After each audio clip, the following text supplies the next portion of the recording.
Hi Michael, my poem disappeared, so I'm borrowing Tim's phone to read mine.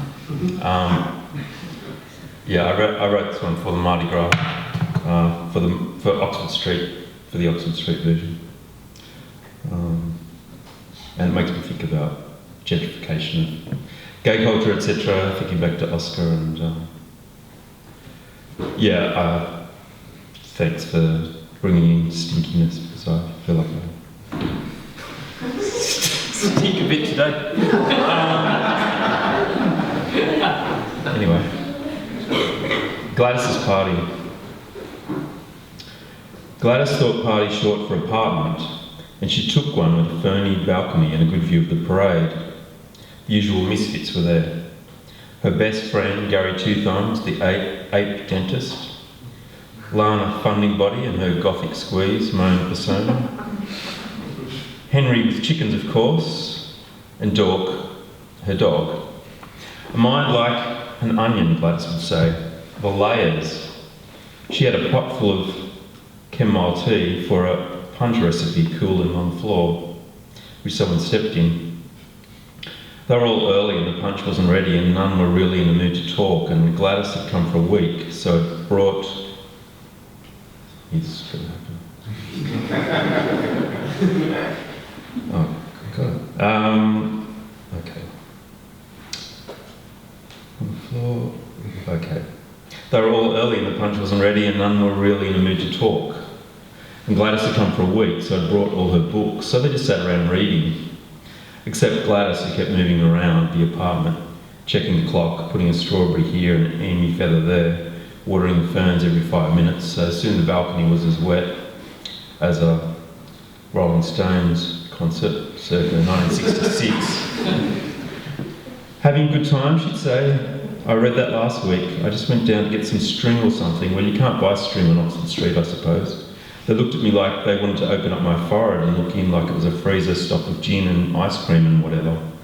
Dork stared at the newspaper he was lying on. He may not actually have been reading at all. He might have a mind with as much flavour as an avocado. Gladys had thought they might want to do their own show, so she got the electrician downstairs to hook up a karaoke machine, but it shorted, which could have been quite nasty.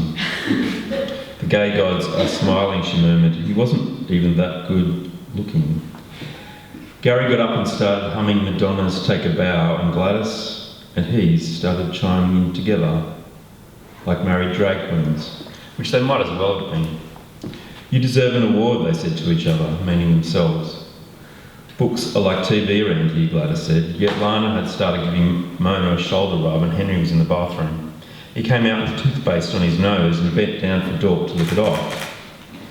Jasper arrived then, surprising his aunt, as he hadn't responded to any of her messages. I'm a bit wired too, he said, looking at the floor. He pretended he was getting an electric shock, but no one knew that's what he was doing. He was that bad an actor. He was that bad an actor. It's like Sunday at the cow yards here, he said, sucking on a strawberry and an emu feather in that order. Gladys put on a white frock. Everyone started getting interested in alcohol again.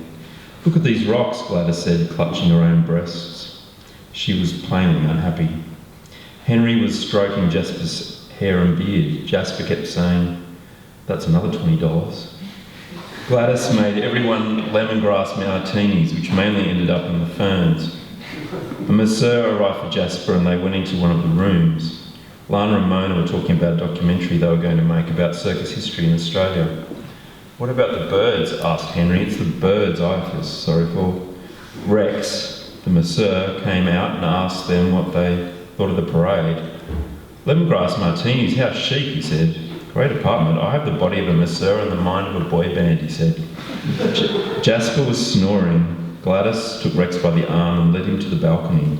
There were plenty of people below, but the parade had gone, leaving its pretty debris behind, like a papier-mâché dinosaur, said Gladys. That's beautiful, said Rex. You know, you shouldn't water those ferns so much. My heart, Gladys said to him, is not a Mardi Gras.